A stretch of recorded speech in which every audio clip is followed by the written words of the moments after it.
방통위가 이번 주 안에 종편 재승인 심사위원회를 구성하고 다음 주 월요일부터 심사에 들어갈 것으로 보입니다. 그런데 심사위원회 위원장 최종 후보가 가관입니다. 조선일보 방씨 일가의 사돈 어른이시죠.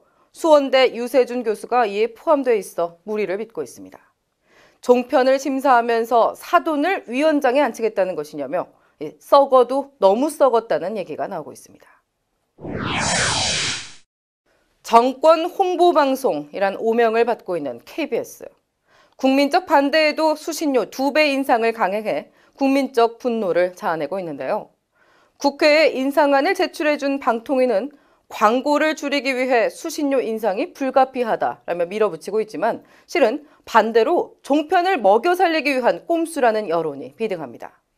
개념찬 시민들 KBS 수신료 인상 반대를 위한 행동에 들어갔는데요.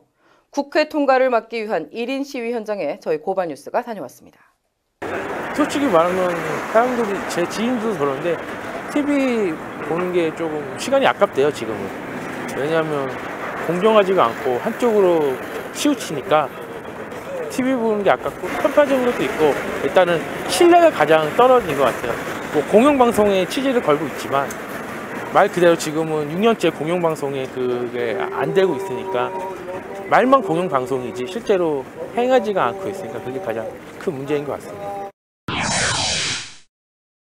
검찰이 서울시 공무원 간첩 사건 증거 조작 의혹과 관련해 결국 조사에서 사실상 수사로 전환했습니다. 민변에 이어 변협까지 진상규명을 요구한 데다 천주교 인권위원회가 국정원 직원과 담당 검사를 국가보안법상 무고 날조 혐의로 고발한 데 따른 것인데요.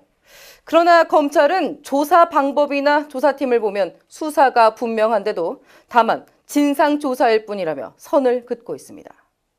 왜 수사를 수사라고 말을 못하는 건지 비정상으로 시작된 박 정권 하에서 비정상 행렬이 늘어만 가고 있습니다.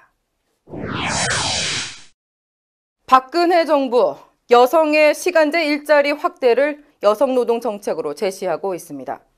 하지만 정작 여성들은 이게 오히려 저임금과 불안정한 일자리로 내몰기 위한 꼼수라고 비판하고 있습니다. 106주년 세계 여성의 날을 맞아 오늘 국회에서 여성 일자리 정책과 시간제 일자리의 문제점을 진단하는 토론회가 열렸는데요. 이 자리에서도 비판이 이어졌습니다.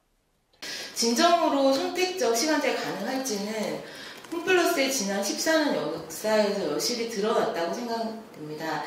단시간 일자리 확산은 결국 여성 노동자들에게 저임금 일자리 확대로 이어질 거고 결국 박근혜 정부에서 추진하는 양질의 단시간 일자리는 홈플러스와 같은 기형적 계약제를 더 확산시키는 계기가 될 것이라고 생각합니다.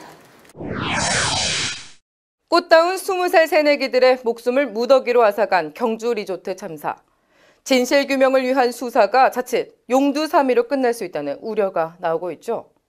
왜 권력과 기업에 대한 수사는 이런 식으로 흐지부지 되고 마는 걸까요?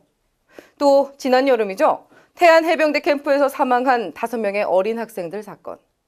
이 참사에 대한 진상규명도 지지부진한 상황이라고 합니다. 책임자 처벌을 요구하는 유가족들이 벌써 90일이 넘게 1인 시위를 이어나가고 있는데요. 그 애끓는 기자회견장에 저희가 다녀왔습니다.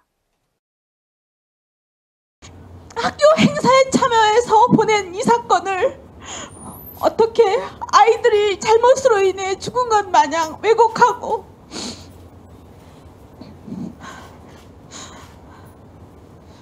이 사실을 은폐하는지 도대체 이해할 수가 없습니다. 대한민국에서 죽은 자는 말이 없고 산 자는 살아야 한다는 논리로 이 사건을 덮으려 한다면 죽은 자가 얼마나 억울하겠습니까? 이 부모들도 너무너무 억울해서 살 수가 없습니다. 지금까지 오늘의 고발뉴스였습니다.